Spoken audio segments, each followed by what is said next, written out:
प्यारी सात संगत जी, राधा स्वामी जी। संगत जी, अगर आप भी 7 या 21 जून वाले भंडारे पर जा रहे हो तो ये वीडियो बिल्कुल भी मिस मत करना जी। बाबा जी ने हाल ही में कुछ बड़े फैसले लिए हैं जो आपको जानना बहुत ही ज़रूरी है, नहीं तो डेरे पहुंचकर आपको मुश्किल हो सकती है। वीडियो को सिर्फ सुनना ही नहीं बल्कि संगत के साथ शेयर भी ज़रूर कर देना जी, जिससे कि ये सारी जानकारी हर कोई सुन और समझ सके जी। पिछले सप्ताह डेरा प्रबंधन और सुरक्षा विभाग द्वारा अचानक एक नया फैसला लागू किया गया। इस निर्णय के पीछे क्या विशेष कारण है, इसकी आधिकारिक जानकारी तो उपलब्ध नहीं है, लेकिन डेरे द्वारा लिया गया हर फैसला सिर्फ और सिर्फ संगत की भलाई के लिए ही होता है। और इस वीडियो के जरिए हमारा उद्देश्य केवल संगत को पहले से अवगत कराना है, ताकि किसी को वहां जाकर असुविधा ना हो। संगत जी, आप सभी जानते ही हो कि जब हम पंडाल में सत्संग, सवाल जवाब या बाबा जी और हजूर जी के दर्शन के लिए जाते हैं तो हमारे साथ बच्चे, बुजुर्ग और परिवार के अन्य सदस्य भी होते हैं। कई लोग अपने साथ बैग, पर्स, बच्चों का सामान, खाने पीने की वस्तुएं तथा पानी की बोतलें लेकर आते हैं। इसी को ध्यान में रखते हुए सुरक्षा व्यवस्था के तहत पंडाल में कुछ चीजों के प्रवेश पर रोक लगा दी गई है जी। विशेष रूप से बैग और पानी की बोतल्स को लेकर कड़े नियम लागू किए गए हैं। कुछ स्थानों पर पहले से ही इन पर प्रतिबंध लगाया जा चुका है जी, और अब इसे अधिक सख्ती से लागू किया जा रहा है। संगत जी, पंडाल में एंट्री लेते टाइम यदि आपके पास कोई बैग है, चाहे वो पुरुषों का बैग हो या महिलाओं का, चाहे उसमें बच्चों के कपड़े हो, पैक किया हुआ भोजन हो, कोई अन्य निजी सामान हो या नाश्ता हो, अब ऐसे बैग पंडाल के अंदर ले जाने की अनुमति नहीं दी जा रही है। आपको अपना बैग पंडाल के बाहर ही छोड़ना पड़ सकता है। पिछले सप्ताह हुए बाबा जी के सत्संग के टाइम कई लोगों को इस नियम की जानकारी नहीं थी। परिणाम स्वरूप कुछ संगत सदस्यों ने अपने बैग बाहर रख दिए थे और दुर्भाग्यवश कुछ मामलों में उनके सामान के गायब होने की शिकायतें भी सामने आईं। इसीलिए आप सभी से विशेष अनुरोध है कि यदि आप डेरा जा रहे हो तो पंडाल में किसी भी तरह का बैग लेकर जाने की योजना बिल्कुल भी ना बनाएं जी।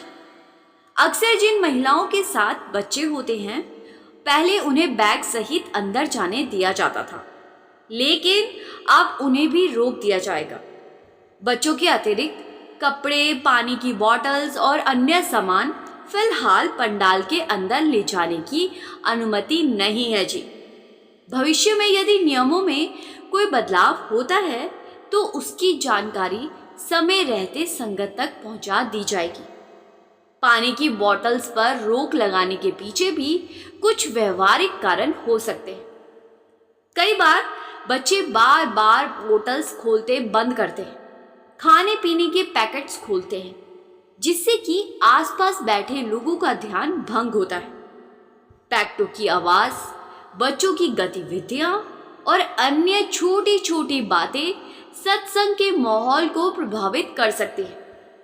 इसी कारण धीरे धीरे खाने पीने से संबंधित कई वस्तुओं को भी सीमित किया जा रहा है। हो सकता है पानी की ट्रांसपेरेंट बॉटल्स को बच्चों वाले सेक्शन में ले जाने भी दिया जाए, लेकिन हम ये पक्के तौर पर नहीं कह सकते। लेकिन बैग या अन्य खाने पीने के सामान को ले जाने पर प्रतिबंध लगा दिया गया है। कोल्ड ड्रिंक और फ्रूटी जैसी चीज़ें तो पहले से ही पंडाल के भीतर ले जाने की अनुमति नहीं थी, क्योंकि उनसे भी अन्य लोगों को असुविधा होती थी। अब इसी दिशा में अन्य वस्तुओं पर भी नियंत्रण बढ़ाया जा रहा है। जहां भी आप ठहरे हुए हैं, चाहे शेड हो या आवास की कोई अन्य व्यवस्था, अपना सामान वहीं सुरक्षित रख कर आए या फिर जमा करवा कर ही पंडाल में आए। हालांकि ये भी ध्यान रखें कि सुरक्षा नियमों के अनुसार छोटे पर्स या अन्य वस्तुओं पर भी प्रतिबंध लागू हो सकता है। इसीलिए पंडाल एंट्री से पहले आवश्यक जानकारी अवश्य प्राप्त कर लें। यदि आप पंडाल में बैग लेकर पहुंचते हैं और सुरक्षा कर्मचारी और सेवादार आपको रोकते हैं तो कृपया किसी भी प्रकार की बहस या विवाद ना करें। यदि कोई नियम लागू किया गया है तो उसका सम्मान करना हमारी जिम्मेदारी है। हमें सुरक्षा कर्मियों के और सेवादारों के साथ उलझने के बजाय सहयोग करना चाहिए, क्योंकि हमारी बहस करने के बावजूद भी सेवादार अपनी ड्यूटी ही निभाएंगे। उन्हें जिस चीज़ की सख्त हिदायत दी गई है उन्हें उस ड्यूटी को निभाना ही पड़ता है। इसीलिए बहस करने से अच्छा है अपने सामान को पंडाल के बाहर किसी सुरक्षित जगह पर छोड़ दे या जमा करवा दे। सभी संगत से निवेदन है कि इस सूचना को अधिक से अधिक लोगों तक पहुंचाएं। जब लोगों को पहले से जानकारी नहीं होती तो प्रवेश द्वारों पर भीड़ बढ़ जाती है। कई लोग नियमों को लेकर बहस करने लगते हैं, जिससे पीछे खड़ी संगत को भी परेशानी होती है जी, और प्रवेश प्रक्रिया धीमी हो जाती है। उधर सत्संग का समय लगातार आगे बढ़ता रहता है और अनेक लोग समय पर पंडाल के भीतर समय पर नहीं पहुंच पाते। इसीलिए सभी के हित में यही उचित होगा कि आप पहले से तैयार होकर आए। अपना अतिरिक्त सामान अपने ठहरने वाले स्थान पर ही सुरक्षित छोड़ दें और केवल उन्हीं वस्तुओं के साथ ही पंडाल की ओर जाएं जिनकी अनुमति है। दूसरी सबसे ज़रूरी बात यह है कि 31 मई वाले भंडारे पर बहुत ही ज़्यादा संगत की भीड़ डेरे में देखने को मिली थी, क्योंकि एक तो बाबा जी का सत्संग और ऊपर से गर्मियों की छुट्टियां जी, इन दोनों कारणों ने भीड़ बहुत ज़्यादा कर दी थी। और ऐसी भीड़ का फ़ायदा चोर उठाते हैं।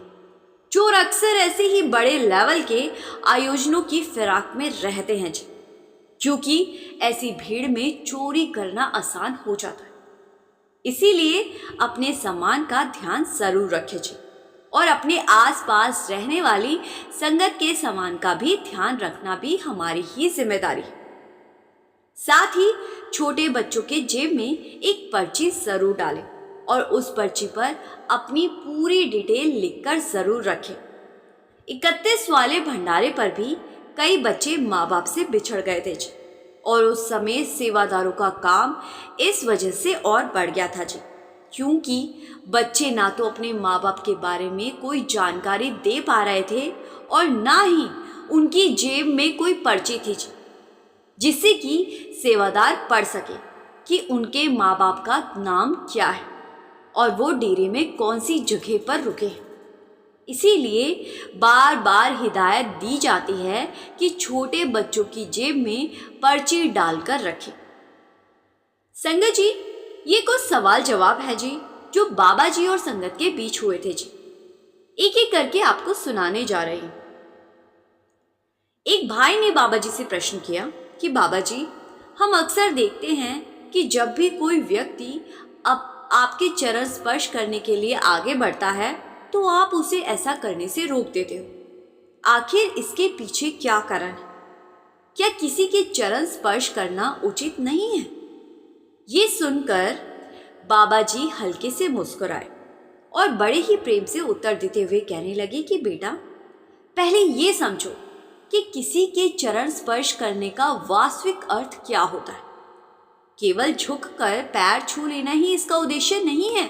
चरण स्पर्श सम्मान, विनम्रता और श्रद्धा का प्रतीक होता है। ये दर्शाता है कि हम सामने वाले व्यक्ति को अपने से बड़ा मानते हैं और उसके अनुभव, विचारों तथा मार्गदर्शन का आदर करते हैं। जब हम किसी बड़े के चरण छूते हैं तो उसके साथ एक जिम्मेदारी भी जुड़ जाती है। वो जिम्मेदारी है उनकी सीख को अपनाने की, उनकी बातों को महत्व देने की और उनके बताए मार्ग पर चलने का प्रयास करने की। अब तुम स्वयं सोचो और मुझे बताओ, क्या मेरी संगत वास्तव में मेरी बातों का पालन करती है? मैं बार बार सभी को समझाता हूँ कि रोजाना समय निकालकर भजन, सिमरन और ध्यान में बैठना चाहिए। मैं हर सत्संग में यही बात दोहराता हूँ, लेकिन फिर भी बहुत से लोग इस पर ध्यान नहीं देते। अगर किसी व्यक्ति की बात को मानना ही नहीं है, उसके बताए मार्ग पर चलना ही नहीं है, तो फिर केवल उसके चरण छू लेने का क्या महत्व रह जाता है? सच्चा सम्मान शब्दों या औपचारिकताओं से नहीं, बल्कि उस शिक्षा को जीवन में उतारने से प्रकट होता है जो हमें दी जाती है। फिर आगे एक भाई ने बाबा जी से प्रश्न किया। इस भाई ने बाबा जी से कहा कि बाबा जी, जीवन में अक्सर ऐसा देखने को मिलता है कि हम कुछ और सोचते हैं, कुछ और योजनाएं बनाते हैं, लेकिन घटनाएं बिल्कुल अलग दिशा में चली जाती। ऐसे में इंसान ये विश्वास कैसे करे कि जो कुछ उसके साथ हो रहा है वही उसके हित में है और वही सही। बाबा जी ने फरमाते हुए समझाया कि बेटा, यदि इस संसार में सब कुछ मनुष्य की इच्छा और उसकी बनाई हुई योजनाओं के अनुसार होने लगे तो दुनिया का संतुलन कब का बिगड़ चुका होता। इंसान की समझ का दायरा सीमित होता है। वो केवल वर्तमान परिस्थिति और अपने छोटे से अनुभव के आधार पर निर्णय लेता है। उसकी सोच एक निश्चित दायरे तक ही पहुंच पाती। इसलिए बेटा, उसकी योजनाएं भी उसी सीमित दृष्टिकोण पर आधारित होती। लेकिन परमात्मा की दृष्टि अलग होती। वो केवल आज को नहीं देखता, बल्कि हमारे पूरे जीवन का लेखा जोखा जानता है। वो अतीत, वर्तमान और भविष्य तीनों को ध्यान में रखकर हमारे लिए रास्ते निर्धारित करता है। इसीलिए कई बार जो परिस्थितियां उस समय हमें अनुचित, कठिन या निराशाजनक लगती है, समय बीतने पर वही हमारे जीवन की सबसे बड़ी भलाई का कारण बन जाती। फिर बाबा जी ने आगे एक सरल उदाहरण देकर बात को स्पष्ट किया। बाबा जी फरमाते हैं कि सोचो, जब कोई छोटा बच्चा बीमार होता है और उसे कड़वी दवा दी जाती तो उसे वो दवा बिल्कुल पसंद नहीं आती। उसे लगता है कि उसके साथ कुछ गलत किया जा रहा है। लेकिन उसकी माँ अच्छी तरह जानती है कि वही कड़वी दवा उसके स्वास्थ्य के लिए आवश्यक है और उसी से वो ठीक होगा। ठीक इसी प्रकार परमात्मा भी हमेशा हमारी हर इच्छा पूरी नहीं करता। कई बार वो हमें वो चीज़ नहीं देता जिसकी हम बार बार मांग कर रहे होते, बल्कि वो हमें वही प्रदान करता है जिसकी वास्तव में हमारे जीवन में ज़रूरत हो। उसकी कृपा और उसकी योजना हमारी सीमित समझ से कहीं अधिक व्यापक और दूरदर्शी होती है। इसीलिए जो कुछ भी जीवन में घटित हो रहा है उस पर विश्वास रखना और धैर्य बनाए रखना आवश्यक है, क्योंकि परमात्मा हमेशा वही करता है जो अंततः हमारे कल्याण के लिए सर्वोत्तम होता है। फिर आगे एक बहन ने बाबा जी से बड़ी ही श्रद्धा के साथ सवाल किया। इससे पूछा कि बाबा जी, मेरे मन में अक्सर एक प्रश्न उठता है कि इतना विशाल डेरा और देश विदेश में बने इतने सारे सत्संग घर आखिर चल कैसे रहे? इन सब व्यवस्थाओं को संभालता कौन है? इस बहन की बात सुनकर बाबा जी मुस्कुरा दिए और बड़े ही सहज भाव से कहने लगे कि बेटा, यदि सच पूछा जाए तो डेरा हो या सत्संग घर, इन सब की असली जिम्मेदारी हमारे सेवादार ही निभाते। सारी दौड़ भाग वही करते हैं, पूरा समय और मेहनत वही लगाते, दिन रात सेवा में जुटे रहते, लेकिन प्रशंसा मेरे खाते में आ जाती। फिर आगे बाबा जी ने हंसते हुए फरमाया कि मैं तो कोई विशेष काम भी नहीं करता, बस अपनी जगह बैठा रहता हूँ। लेकिन जब वही कोई अच्छा प्रबंध दिखाई देता है या कोई सेवा सफलतापूर्वक पूरी होती है तो लोग तुरंत कहने लगते हैं कि वाह, बाबा जी ने कितना सुंदर कार्य करवाया। तब मैं भी मन ही मन मुस्कुरा लेता हूँ और अपनी पीठ थपथपा लेता हूँ। बाबा जी की ये बात सुनकर पूरी संगत हंस पड़ी। फिर इसके बाद बाबा जी ने गंभीरता और प्रेम से फरमाया। बाबा जी फरमाते हैं कि बेटा, ये बात पूरी तरह सत्य है कि सेवादारों के बिना डेरा चल ही नहीं सकता। सेवा ही इस पूरी व्यवस्था की नींव है। मेरे सेवादारों की लगन, समर्पण और निस्वार्थ भावना का कोई मुकाबला नहीं है। वो बिना किसी अपेक्षा के तन, मन और समय लगाकर सेवा करते, तभी इतनी बड़ी व्यवस्थाएं सुचारू रूप से चल पाती। फिर आगे एक भाई ने बाबा जी से प्रश्न किया। इस भाई ने कहा कि बाबा जी, यदि कोई डॉक्टर किसी मरीज का उपचार कर रहा और इलाज के दौरान उस मरीज की मृत्यु हो जाए, तो क्या उस घटना का कर्म डॉक्टर के खाते में आता है? क्योंकि आजकल ऐसे कई मामले सुनने को मिलते हैं जहां मरीज के निधन के बाद उसके परिजन डॉक्टरों से विवाद करने लगते हैं और उन्हें दोषी ठहराते हैं।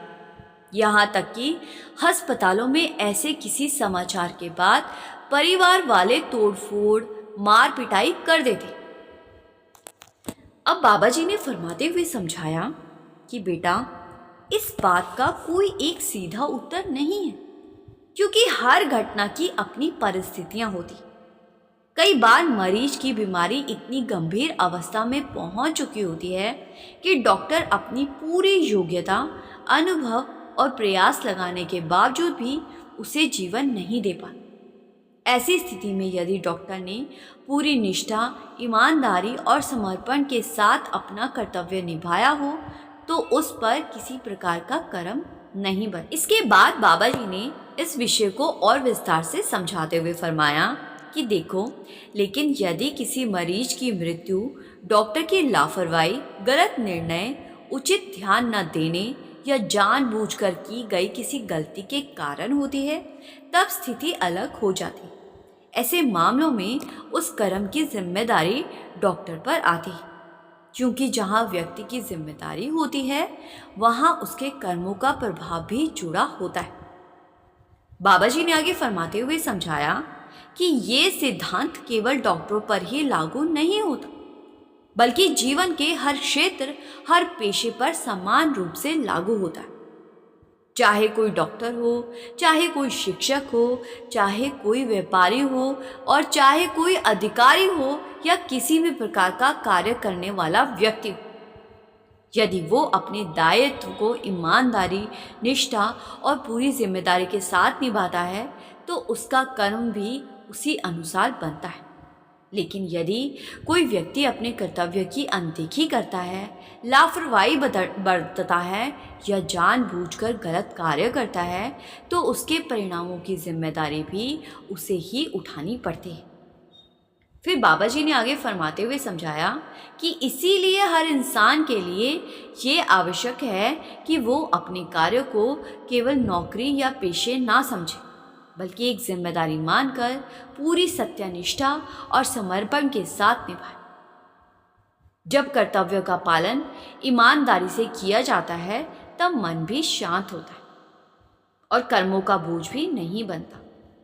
फिर आगे एक भाई ने बाबा जी से प्रश्न किया। इस भाई ने कहा कि बाबा जी, मेरे पिताजी अक्सर कहते हैं कि मैं बिल्कुल अपने दादाजी का रूप। उनका तो यहाँ तक कि भी मानना है कि मेरे दादाजी ने ही दोबारा मेरे रूप में जन्म लिया है। वजह ये बताते हैं कि जिस दिन मेरे दादाजी ने शरीर छोड़ा, ठीक उसी तारीख को मेरा जन्म हुआ। क्या वास्तव में ऐसा संभव है? भाई की बात सुनकर बाबा जी मुस्कुरा दिए और बड़े ही मजाकिया अंदाज में कहने लगे कि अरे बेटा, अगर तेरे पिताजी की बात सच मान ली जाए तो फिर तेरी तो बड़ी मौज है। फिर हंसते हुए बाबा जी ने आगे फरमाया कि अब तो तुझे अपने पापा से कहना चाहिए कि ज़रा संभल कर बात किया करो। आखिर अगर तू ही उनके पिताजी बनकर वापस आया है तो घर में तेरी भी कुछ इज्जत बनती है। इतना सुनते ही संगत बहुत हंसी थी जी। संगत अभी हंस ही रही थी कि बाबा जी ने बात को और मज़ेदार बना दिया। बाबा जी फरमाते हैं, फिर तो तू अपने पापा को प्यार से समझाया कर और कह दिया कर कि बेटा, जो भी जमा पूंजी है पहले मेरे सामने रख दे। आखिर में ही तो तुम्हारा बाप ही हूँ, बस रूप थोड़ा बदल गया है। बाबा जी की ये बात सुनते ही पूरा पंडाल हंसी से गूंज उठा जी। संगत बहुत ज़ोर ज़ोर से हंसने लगी थी जी। संगत जी, ये थे बाबा जी और संगत के बीच के कुछ सवाल जवाब जी। संगत जी, मेरी आपसे हाथ जोड़कर बेनती है कि कमेंट में एक प्यार भरा राधा स्वामी जरूर लिखिए जी, और संगत के अपने इस चैनल रूहानी सफ़र को सब्सक्राइब कर कर इस चैनल का एक हिस्सा ज़रूर बनिए जी। गुरु प्यारी साथ संगत जी, राधा स्वामी जी।